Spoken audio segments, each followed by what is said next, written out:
Shivaya. Good morning everyone. My name is Panchami Amit Nayak. I am studying in first standard B section. My school name is Amrita Vidyalayam. Today I am explaining about brain. The brain is the organ in the head and control all human body functions. The brain is divided into three main parts: cerebrum, cerebellum, brainstem. The cerebellum is the largest part of the brain.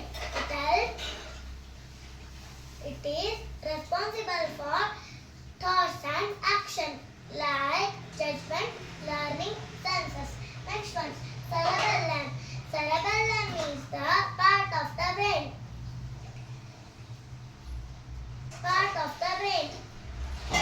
It locates backside of the brain. It helps coordinate and regulate many functions and processes in the body. Next one, brainstem.